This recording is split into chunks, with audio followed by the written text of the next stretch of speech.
जान लो, तकवा के बिना किसी अरबी को किसी गैर अरबी पर, किसी गैर अरबी को किसी अरबी पर, किसी गोरे को किसी काले पर, किसी काले को किसी गोरे पर कोई श्रेष्ठता नहीं, सबको एक समान अधिकार प्राप्त हैं। सम्मानीय श्रोतागण, अल्लाह ताला ने मनुष्य को सद्बुद्धि प्रदान की, वो सोचने समझने की क्षमता रखता है और इस्लाम ने मनुष्य को अपने जीवन के किसी भी मुद्दे पर अपनी बुद्धि का प्रयोग करने का पूरा अधिकार दिया। वरहमतुल्लाह।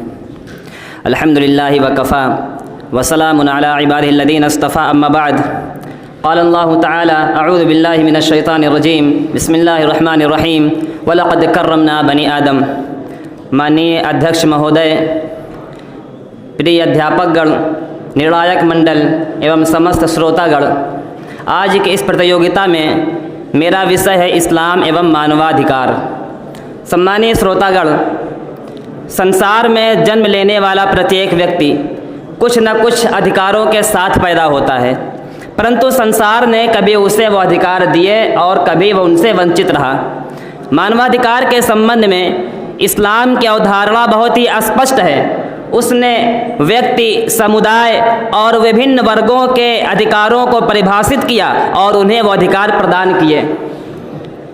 कुरान मजीद में मनुष्य के मौलिक अधिकारों का संपूर्ण वर्णन है और हदीसों में उनकी व्याख्या मौजूद है। अल्लाह ताला ने मनुष्य को समस्त प्राणियों पर श्रेष्ठता दी और कथन जारी किया, वलक़द कर्रमना बनी आदम, हमने मनुष्य को सम्मान एवं श्रेष्ठता दी है। मानवाधिकार में सबसे मौलिक अधिकार व्यक्ति के जीने का अधिकार है, जिस पर दूसरे अधिकार निर्भर करते हैं। इस्लाम ने व्यक्ति को जीवन का अधिकार दिया। अल्लाह ताला का कथन है, वला यक़्तुलून नफ्सल्लती हर्रमल्लाहु इल्ला बिल हक़, ईमान वाले हक के बिना किसी ऐसे व्यक्ति की हत्या नहीं करते जिसकी हत्या करने से अल्लाह ने रोका हो।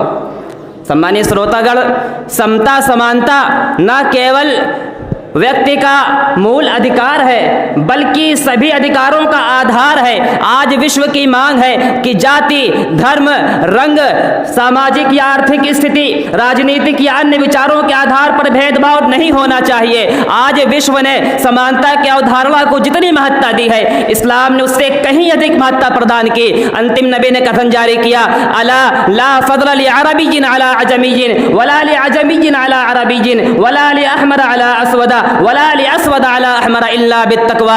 जान लो, तकवा के बिना किसी अरबी को किसी गैर अरबी पर, किसी गैर अरबी को किसी अरबी पर, किसी गोरे को किसी काले पर, किसी काले को किसी गोरे पर कोई श्रेष्ठता नहीं, सबको एक समान अधिकार प्राप्त हैं। सम्मानीय श्रोतागण, अल्लाह ताला ने मनुष्य को सद्बुद्धि प्रदान की, वो सोचने समझने की क्षमता रखता है और इस्लाम ने मनुष्य को अपने जीवन के किसी भी मुद्दे पर अपनी बुद्धि का प्रयोग करने का पूरा अधिकार दिया। अल्लाह ताला का कथन है, लहुम क़ुलूबुन ला यफ़क़हून बिहा व लहुम अअयुनुन ला युबसिरून बिहा व लहुम आज़ानुन ला यस्मऊन बिहा उलाइका कल अनआमि बल हुम अदल्ल।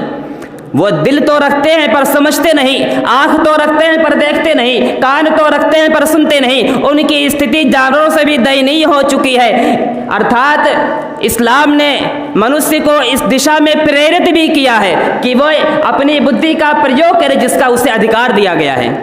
सम्मानीय श्रोतागण, आज के इस लोकतांत्रिक युग में अभिव्यक्ति की आज़ादी को मूल मानवाधिकार के रूप में मान्यता प्राप्त है। इस्लाम के अनुसार ये व्यक्ति का प्राकृतिक अधिकार है।